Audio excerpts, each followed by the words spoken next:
Okay, good morning, everyone. The first thing I have to tell you is that there's no meditation group next week, next Friday. There is on Tuesday, but not on Friday, because we're hosting a 3-day meditation retreat that starts Friday morning. So November the 7th, no meditation group. But then the next week we'll carry on as usual. Okay, so I have started a new series on the 7 factors of awakening, also known as the Bojjhangas. And these 7 factors of awakening are both qualities that lead us towards awakening, and they characterize awakening once it occurs.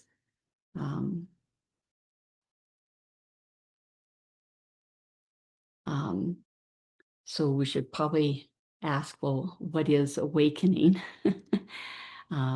So basically it's coming to the end of suffering, but that's mental and emotional suffering.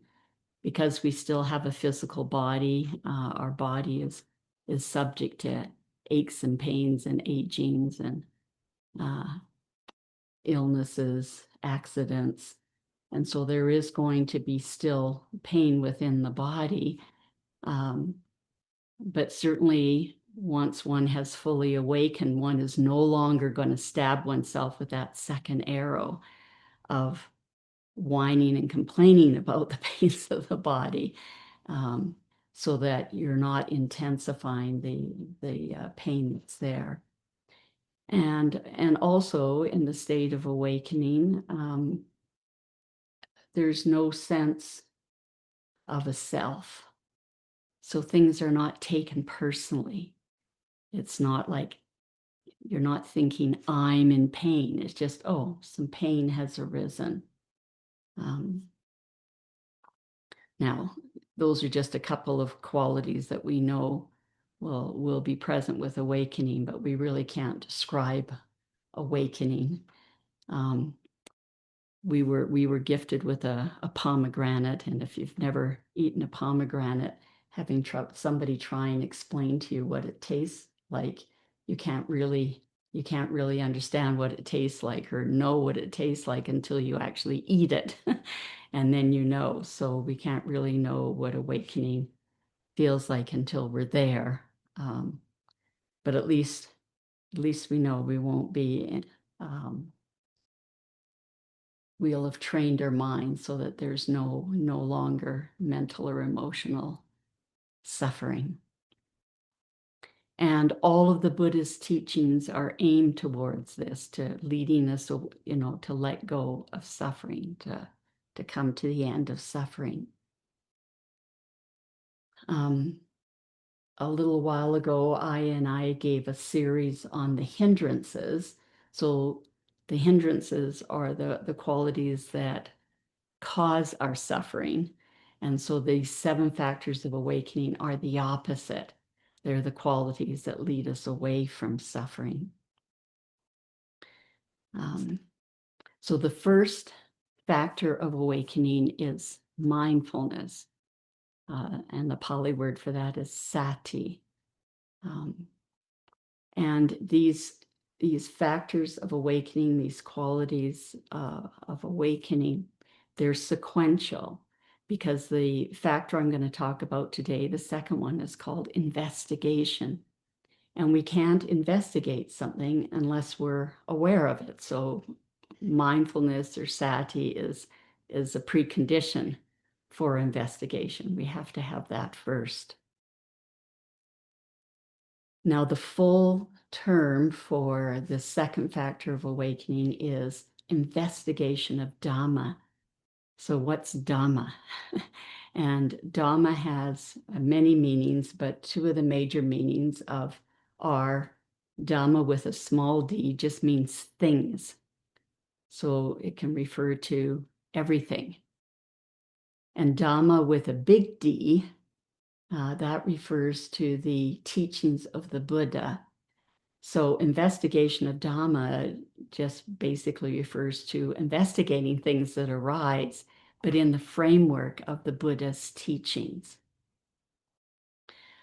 So I'm going to talk about 4 frameworks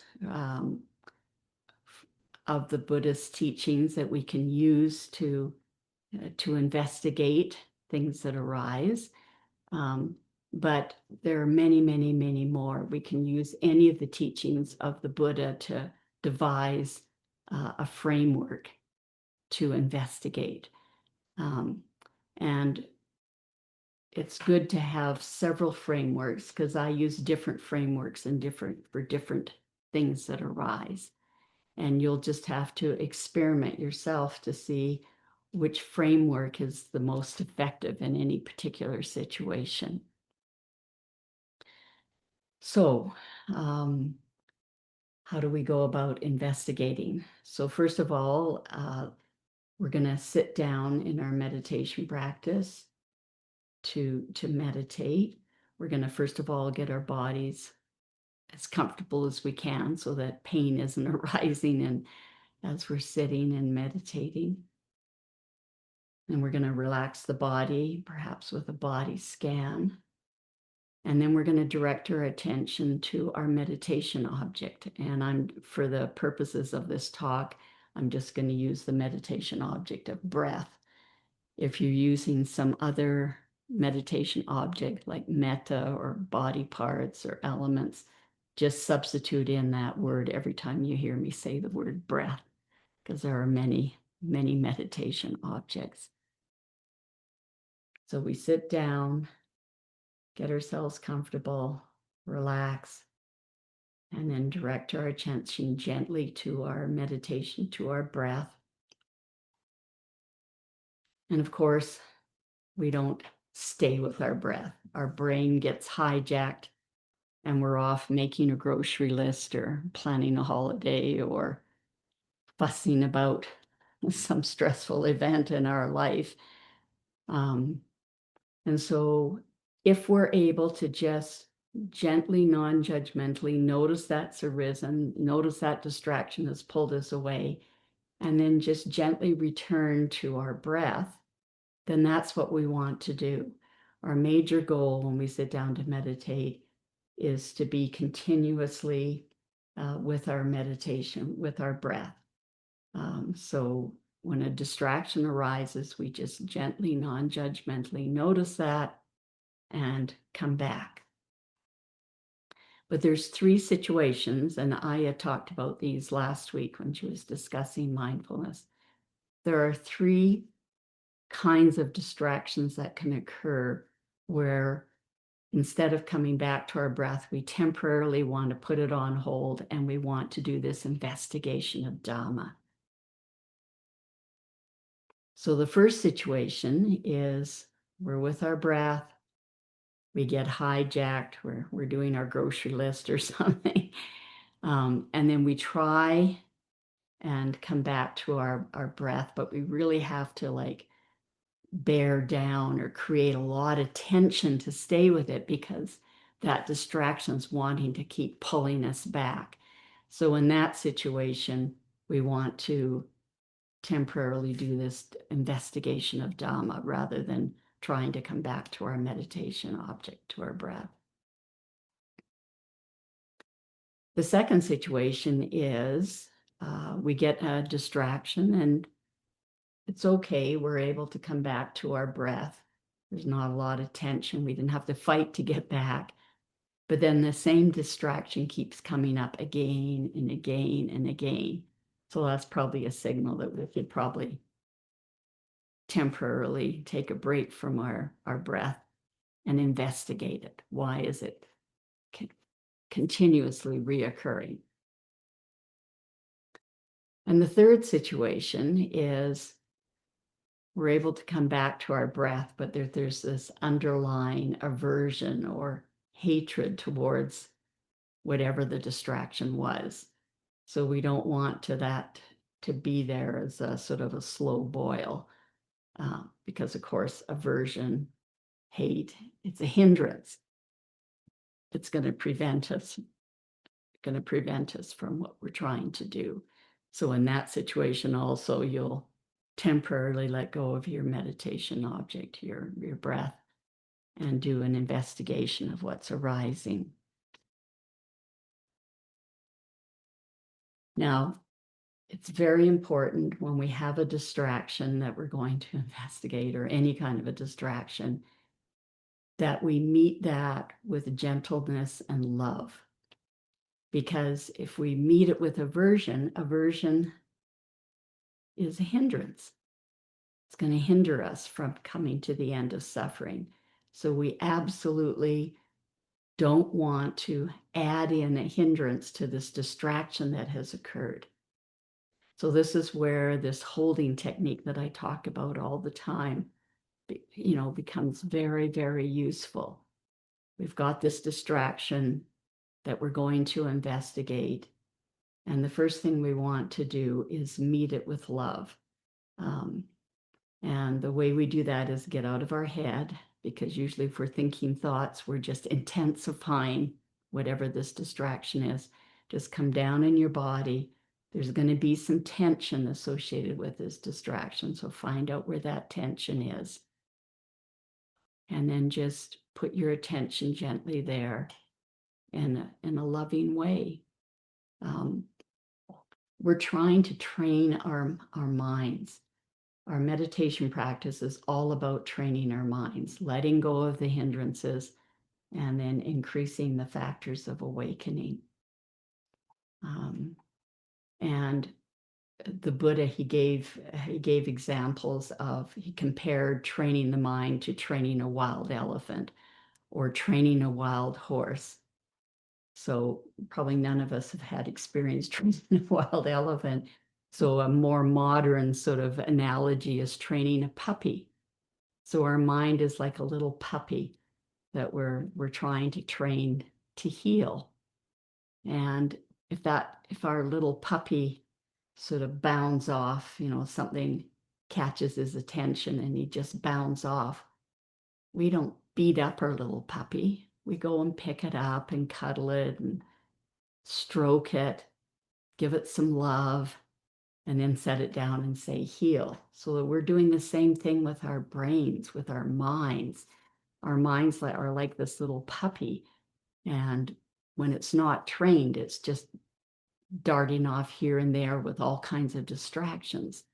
And we want to be just as kind with our mind when it runs off somewhere as we would if we were training a puppy. So that's the first thing, is to hold this distraction with love. Hold the tension that comes up with a distraction with love. And then when we're settled enough, then we can go into this investigation of it. So as I said, I'm going to give you 4 frameworks. There are many more, but this will be a start, looking at distractions with these 4 different frameworks. So the first one, and it's probably the commonest one that I use, comes from that very famous sutta from the Middle Length Sayings, the Majjhima Nikaya, number 20, which is 5 ways to stop thinking, 5 ways to stop thoughts.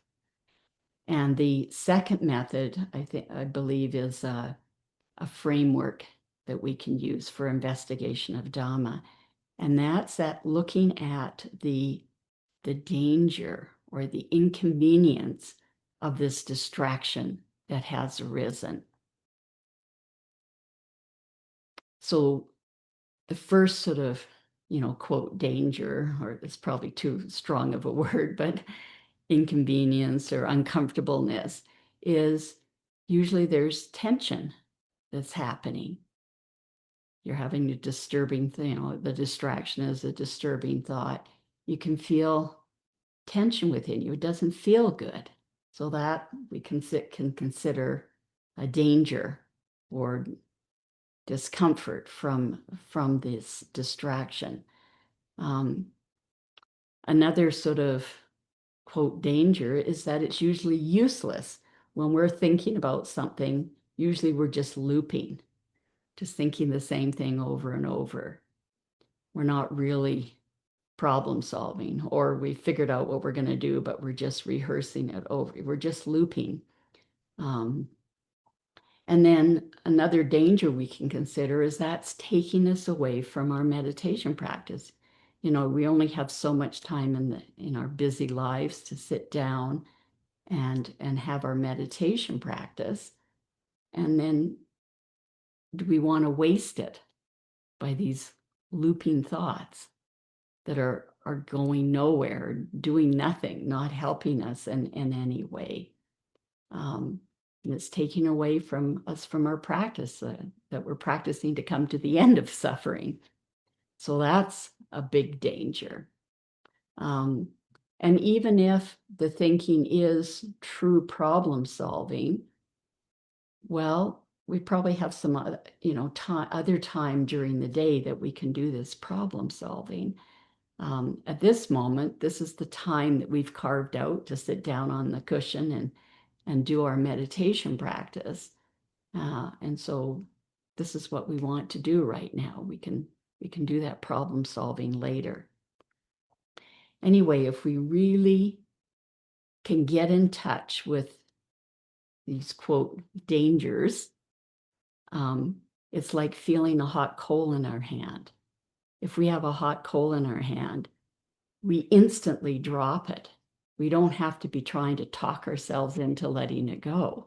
We feel that burning and we just instantly let it go. So if we can really investigate what's happening here, this uncomfortable tension, or how it's wasting our meditation practice, or it's just useless activity. If we can really feel that, it's like feeling the hot coal, and then our minds are going to drop it and go back to the peace of being with our breath. So that's the first framework that we can use, looking at the danger of this distraction. The second framework we can look at is the three characteristics of everything. So the Buddha taught us that all of everything that exists here in samsara, in this world, has three characteristics. The first is that everything's changing. There's impermanence. And then when we apply that impermanence to ourselves, we call that anatta, or not self. Because in Buddhism, we have this belief that we're like a river, or we're like a verb, or we're not a noun. We're constantly changing. Everything that's sort of coming up within us is due to causes and conditions. We don't have a belief in something like a soul that goes from unchanging from life to life. So there's constant change within ourselves, we call not self. So that's the second characteristic. And then the third characteristic is unsatisfactoriness. So some things are right off the bat unsatisfactory. You go into work and you're told that your job's terminated, or a loved one dies, or you plan a picnic and then it's a rainy day. So those things are sort of unsatisfactory to start with. But all the beautiful things in life are also unsatisfactory. You're in a happy marriage, a happy relationship, and then your partner dies. Or you go to a beautiful music concert or a beautiful dinner out, but then it ends. So the happiness that you were getting from that is impermanent. It ends. So beautiful things are unsatisfactory because they're impermanent. So everything sort of comes back to impermanence. That's sort of, I think, the major characteristic of these three. So let's think of an example. You come here you take out the time, you come here to have a meditation session. You expect there to be good conditions, supportive conditions for your meditation.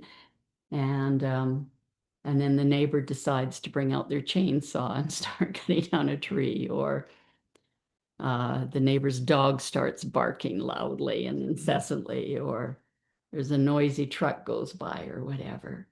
And then that distracts you from your breath. And then probably secondary irritation comes up. You're stabbing yourself with that second arrow of irritation with the noise that comes up. So one of the things you can look at is impermanence. Whoever is doing that chainsaw, they're eventually going to have to stop because it gets dark, or they're having a meal, or the tree gets cut down and then it ends. So you can just remind yourself, this is impermanent. This isn't going to continue. Also, it's not personal. They're not cutting down, they're not firing up their chainsaw to annoy you. They're firing it up to do a job. So that can help as well, not taking this personally. Everything's impermanent. So the silence that we have, like we have, is pretty good right now, aside from my voice.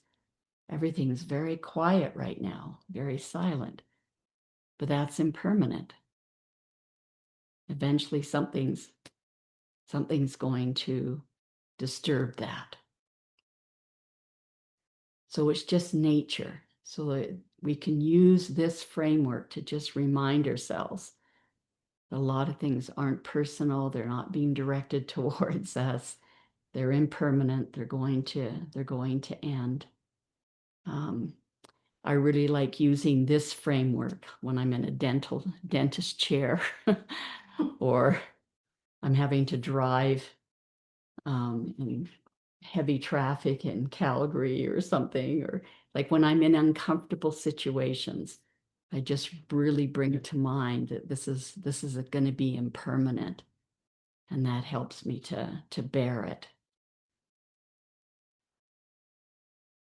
Okay, so that's the second framework. Just looking at 3 characteristics of impermanence or unsatisfactoriness or not self. The third framework that we can use is dependent origination. Now, if you're not familiar with this term, it can feel like kind of a bit of a mouthful. So what it's referring to, origination just means arising, like originating, starting, arising. And this arising depends on causes and conditions. So that's what's meant by dependent origination.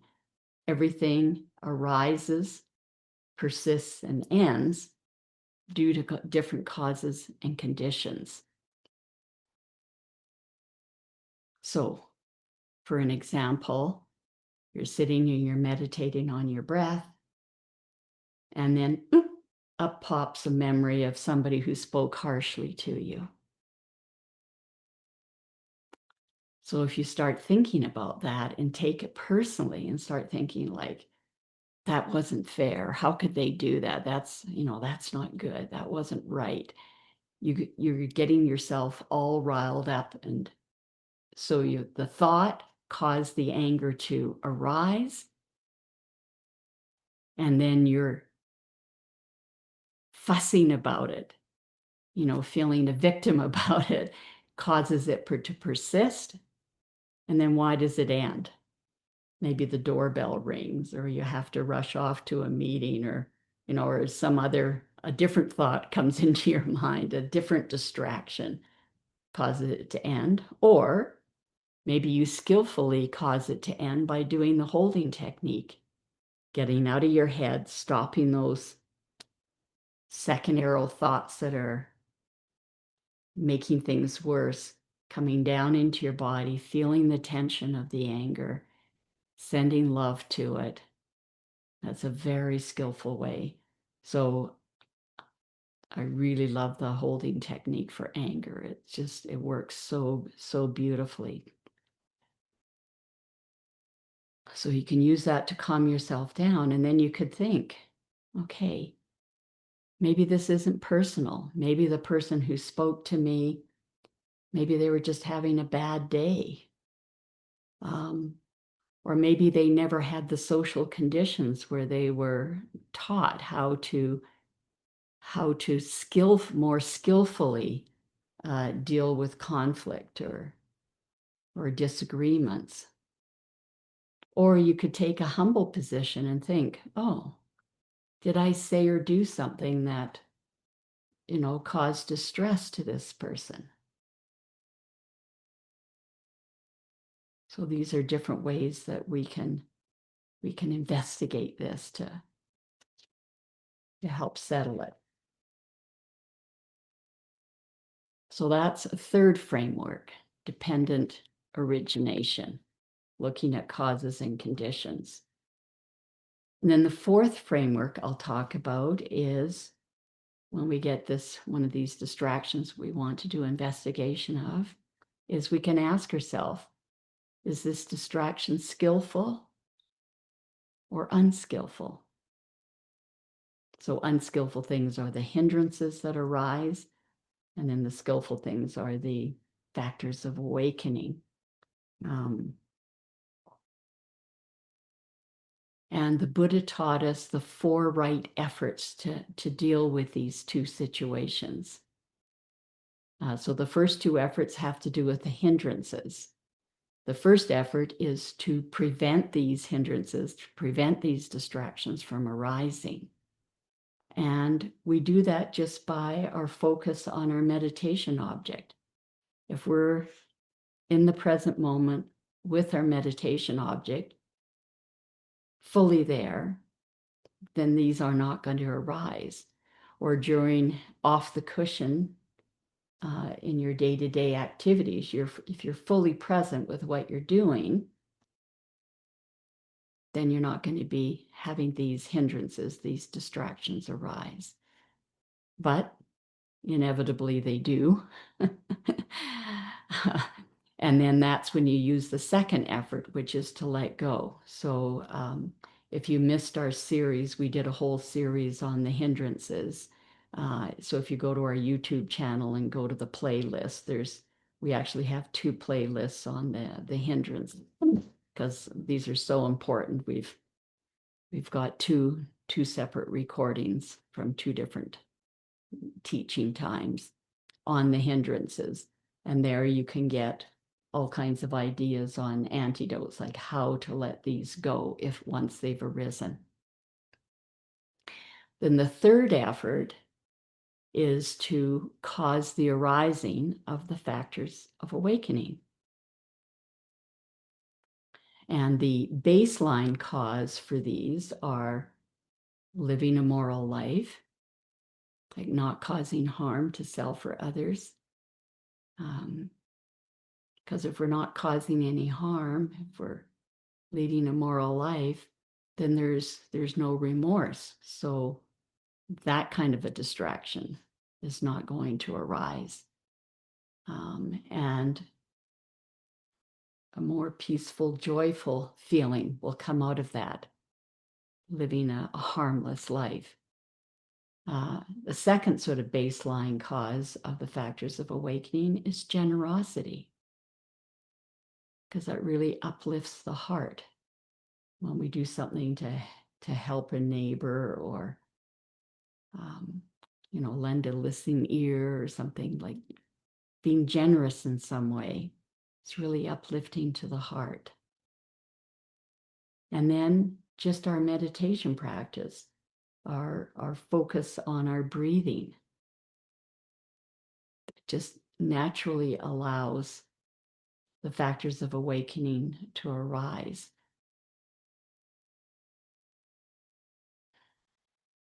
And then increasing. The fourth effort is to increase, maintain and increase these positive factors, these factors of awakening, these skillful factors. And that just comes with the deepening of our meditation practice. And also having in our peripheral awareness these factors of awakening, which we haven't talked about yet, but they're things like peace and joy, tranquility. We want to keep our major focus on our meditation object, but in our peripheral awareness, we can have also be aware of the factors of awakening, the joy and the peace, because we know that when we focus on something, that when we have it in our awareness, it increases.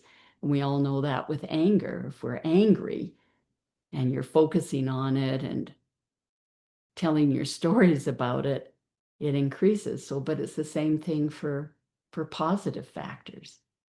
If we keep them in our awareness, then that helps them to increase.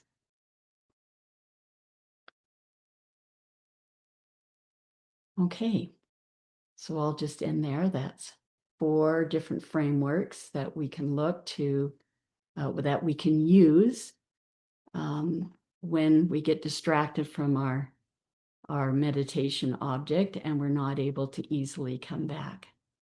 So I'll just end there. Andamayandamakataya sadhu karandadamase sadhu sadhu sadhu anumodam